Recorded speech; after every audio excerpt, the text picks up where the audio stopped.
1차적으로 독서를 하고 지금 집 청소를 하면서 몸 좀 움직여줬고요.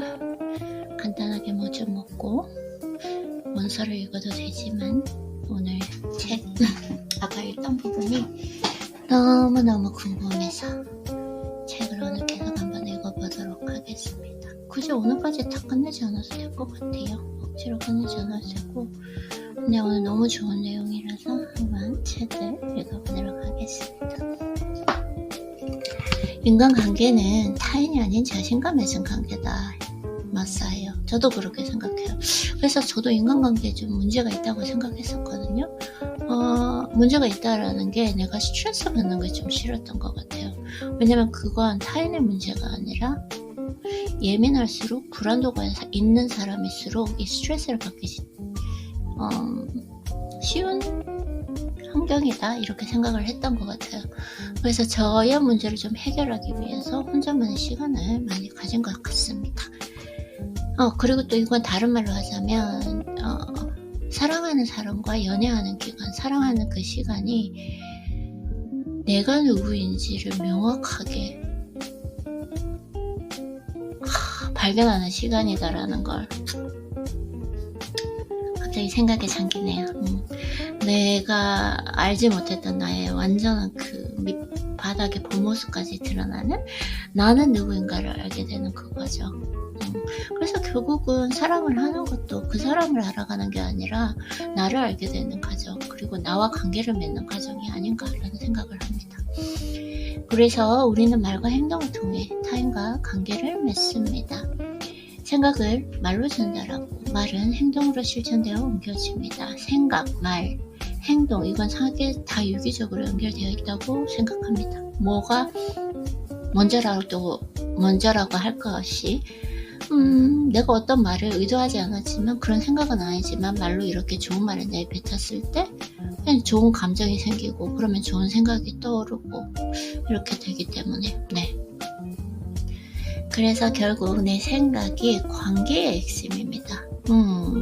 생각에 대한 반응이 말과 행동을 통해 타인과의 인간관계를 맺습니다. 그쵸? 하지만 이 생각이 내 생각이 아니라면 나는 관계 주도권을 가지고 있다고 말할 수 있을까요? 내 생각이 아니라면 이 관계에 대해서 명확하게 내가 이 관계를 통해서 편안하고 기쁜 감정인지 아닌지, 내가 그런 감정인지 아닌지를 아는 것이 아니라 상대방의 감정이나 상대방의 상황에 따라 내가 좌지우지 되는 거? 그러니까 관계 주도권을 가지고 없는 거죠. 상대에 의해서 그 관계가 이리저리 흔들리는 거? 그런 관계는 건강하고 행복한 관계는 아닌 것 같습니다. 그래서 생각은 내가 만드는 것이 아닙니다. 이거 진짜 제가 이하영님 만나고 너무 좋아요. 이게 생각은 내가 만드는 게 아니다. 저는 이제 끌어당김의 법칙 신상화를 위해서 아이는 끌어당김의 법칙 신상화를 위해서 계속 생각을 의도적으로 떠올리려고 노력을 했거든요. 그것이 아니라 계속, 근데 이 훈련의 과정은 분명히 필요한 것 같아요. 의도적으로 떠올리면서 훈련하는 거, 그렇게 함으로써 훈련이 좀 시간이 길어질수록 나의 무의식도 점점 내가 떠올리고 싶은 생각으로 물들어져 가는 것이 아닌가라는 생각이 듭니다. 그래서 생각은 내가 만드는 것이 아닙니다. 앞서 여러 번 말했듯 생각은 무의식이 올라온 것입니다. 그쵸? 생각은 내 자유의지로 만드는 것이 아니라 내 무의식에 있는 그 생각 씨앗이 발화하는 것입니다. 너무 좋아요. 너무 좋아요. 나는 그 생각을 라디오처럼 그냥 수신할 뿐입니다.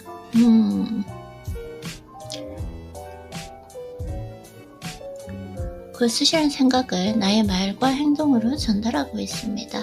말과 행동은 의식적으로 하는 것이 아니라 지극히 본능적이고 무의식적인 반응일 뿐입니다. 나의 말과 행동은 의식적으로 하는 것이 아니라 지극히 본능적이고 무의식적인 반응이다. 맞아요. 제가 이 책을 더 읽고 싶은데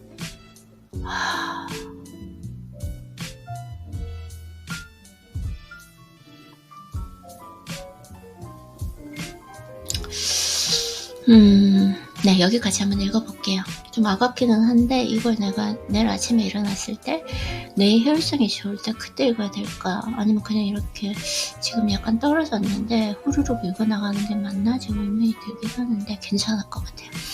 그래서 나의 말과 행동, 사실 나의 말과 행동이라는 거 내가 의식적으로, 이것이 consciousness라고, 이 의식의 세계가 아니라 의식하는 건 한 10%?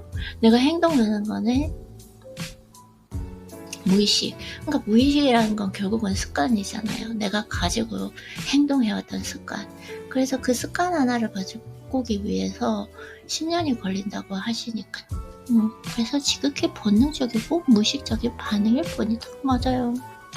우리는 스스로 자유의지를 가진 인간이라 생각하지만 나 어떡하지? 너무 좋은데? 맞아. 이게 제가 심리학을 공부하면서 알게 된 것 같아요. 제일 먼저 제가 띵 하고 멍치를 맞았던 게 Humans are irrational, but so you are. 그러니까 so are you네. so are you? 모르겠어요. 그치만 이게 뭐냐면 결국은 인간은 비이성적이다. 하지만 당신도 비이성적이다라는 거. 인간은 그때 그 한 줄을 읽기 전에는 인간은 이성적이라고 생각을 했던 것 같아요. 저는.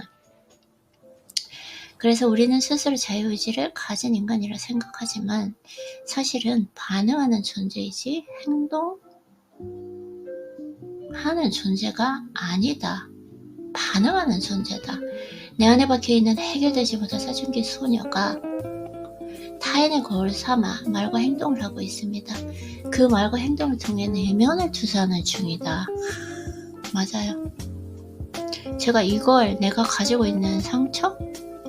이런 거 때문에 내가 인간관계에 영향을 미친다는 걸 알고 이걸 다시 좀 리셋하고 내 내면을 다시 무의식의 세계를 내가 원하는 방향으로 바꾸기 위해서 그래서 오래동안 혼자서 이렇게 훈련을 해온 것 같아요. 그 훈련은 분명히 혼자만의 이 시간이 필요한 것 같습니다. 배를 타셨던 아버지는 늘 술을 마셨습니다. 아침마다 식탁 위에는 소주를 가득 채운 큰 유리잔이 있었습니다.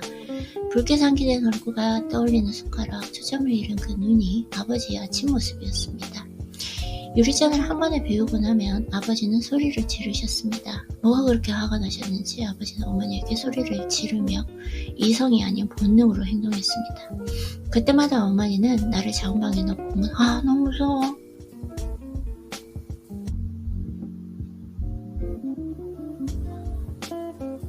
나 너무 무서워. 나 안 읽어야 될 것 같아.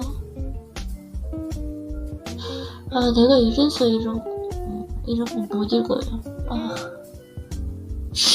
안 될 것 같아요.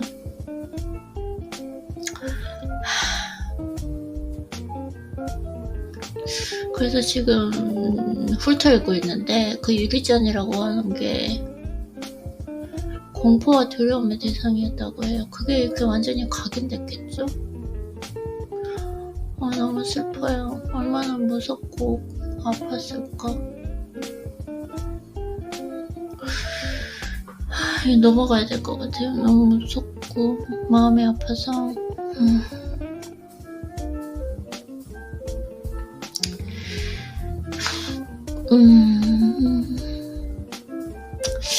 자, 아버지와 이혼하고 어머니와 둘이 살 때도 우리 집에는 유리잔이 없었습니다. 아버지의 상징과도 같았던 그 유리잔은 부엌에도 거실에도 식탁 위에도 없었습니다. 그 어디에도 유리잔은 없었습니다. 엄마에게도 유리잔은 두려움의 대상이었습니다. 대학에 입학하고 신입생 한양회 때 유리잔에 소주를 부어주는 그 선배가 지금도 생각이 납니다. 너네도 이제 성인이니 술 한잔 해라. 의과대학은 환영회 때 무조건 클래스다. 원샷. 공포와 두려움의 유리잔은 그렇게 나에게 돌아왔습니다. 아휴, 어떡해?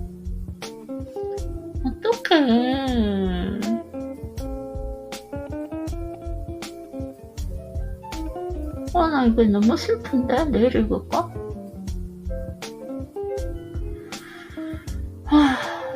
왜 좋은 애가 없지?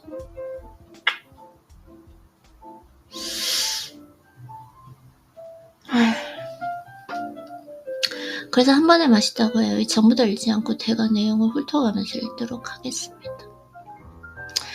마실 수밖에 없는 상황과 스스로에 대한 용기가 원샷이란 결과를 만들었다고 해요. 이까짓 게 뭐라고? 내가 그렇게 무수했지 않은 생각과 이겨내셨구나. 나도 이제는 유리잔의 공포에서 벗어나자라는 호기까지 더해졌습니다. 다음날 나는 응급실에 입원해서 수액과 주사를 맞았습니다. 하루 종일 속이 뒤틀리고 이것이 과연 술 때문인가 아니면 그 트라우마 때문인가. 오케이. 손발에 힘이 없고 눈 초점도 없고 3일을 토하고 물도 못 마시고 죽겠다는 생각. 다 잃지 않을게요. 제 마음이 너무 이렇게 조금. 눈앞에 유리잔이 보였고 시원한 물로 채워진 유리잔. 화장실로 갔고요. 유리잔은 공포의 대상. 그래, 이게 안 된다니까. 될 것 같아도 안 된다니까. 6살에 봉인된 유리잔의 두려움이 또다시 나의 현실에 펼쳐진 것이었습니다. 유리잔의 공포가 사라지면은 이시나 무의식에 대한 깨달음이 찾아오면서입니다. 없어졌나봐요. 아버지가 폭언과 폭행을 행사하면서 매개체로 삼은 그 유리잔은 그의 뿌리, 감정을 표현하기 위한 것이었습니다. 스스로에게 봉인된 공포와 두려움을 경험하기 위해 아이는 그렇게 행동한 것이었습니다. 엄마가 나에게 말하고 행동하듯 보여도 사실 그는 그의 뿌의 감정을 한국말 어렵다 지금. 스스로 경험하고 자신의 스토리를 이야기하고 있었습니다. 대화는 보여도 스스로의 감정을 고백하고 있었습니다. 어린 시절 자신의 상처를 스스로 경험하고 있었다. 그 깨달음이 찾아올 때 나는 눈물이 났습니다. 이미 돌아가시지만 그도 자신의 뿌리 감정을 해결하지 못한 채 우리와 이별했다. 그렇게 보였을 뿐 그도 상처받은 사춘기 소년의 트라우마를 표현하고 있던 것이었습니다. 되돌아보면 우리를 힘들게 했던 모든 관계는 다 그들의 말과 행동을 통해서입니다. 부정적으로 각인된 그의 모습과 어떤 말도 곱게 들리지 않는다. 관계가 틀어지면 상대는 두려움의 대상이자 분노, 복수의 대상이 됩니다. 하지만 그도 두려움에 떨고 있는 미약한 아이일 뿐입니다. 어린 시절, 학창시절, 사회초년생 시절 해결되지 못한 그만의 상처를 간직하고 있습니다. 그 상처를 당신을 통해 표현하고 있을 뿐입니다. 본능적으로 나는 이런 상처가 있어요. 이런 두려움이 있어요. 인간관계에 대한 어려움이 있어요. 라는 그 이야기를 하고 있는 것입니다. 이것이 핵심입니다. 그들은 자신의 감정을 남에게 전달하는 것이 아니라 그들은 자신의 감정을 스스로 경험하는 것입니다. 맞아요. 제가 이게 지금 조금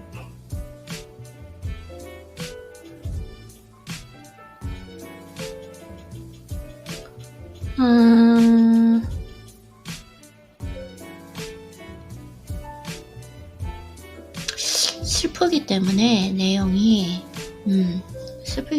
내용이 즐거운 곳으로 덮고 아무래도 오늘 독서는 마무리하고 해야 될 것 같아요. 아이고, 이제 됐어. 딱 완벽해. 나에게 부족한 라면이 그들에게는 완벽했습니다. 반면 나에게 꼬들꼬들한 라면은 전혀 완벽하지 않습니다. 아직 부족해서 더 익혀야 한다. 하지만 덜 익은 라면으로서는 완전합니다.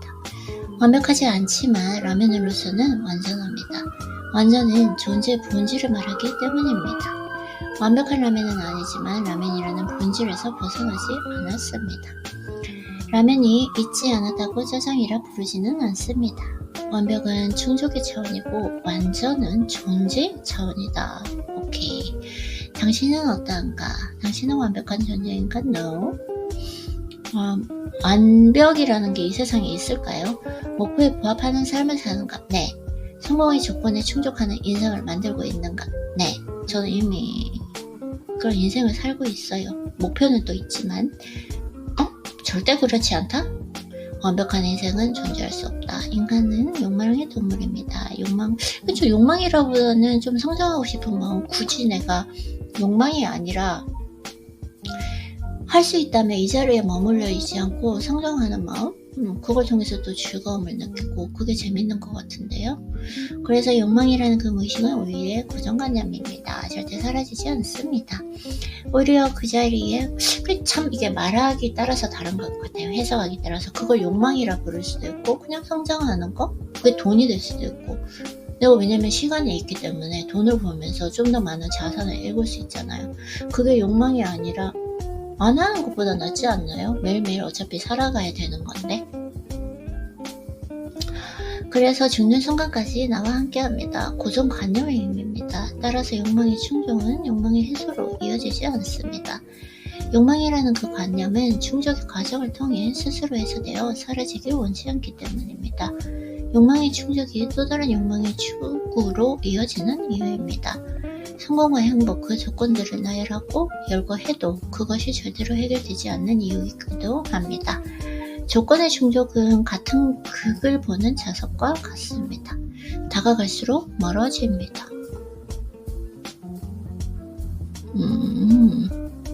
어떻게 하면 좀 더 쉽고 즐겁게 해볼까? 쉽고 즐겁게 해야 잘하게 된다. 쉽고 즐겁게 잘하려고 하면 잘하지 못합니다. 그 잘하려는 무게가 완벽이라는 환상을 만들기 때문입니다. 인생도 그렇습니다. 잘하려고 하지 말고 즐기려고 해라.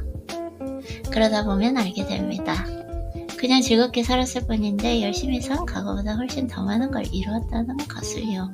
그 경험이 당신을 자유롭게 해줄 것입니다. 그러니까 쉽고 재밌게 즐겁게.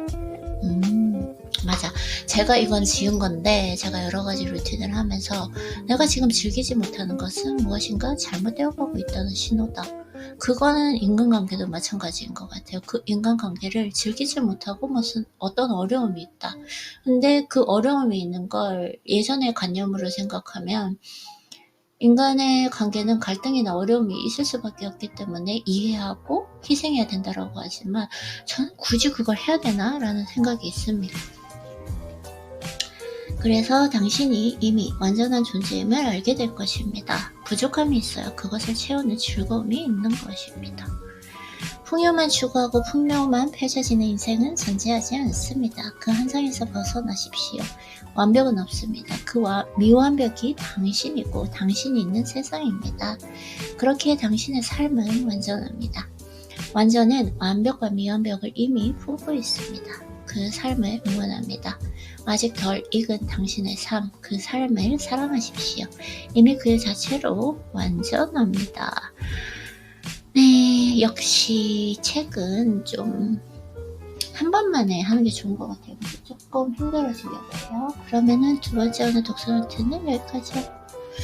이제 원서를 한번 읽어보도록 하겠습니다. 수고했어요, 아이린님.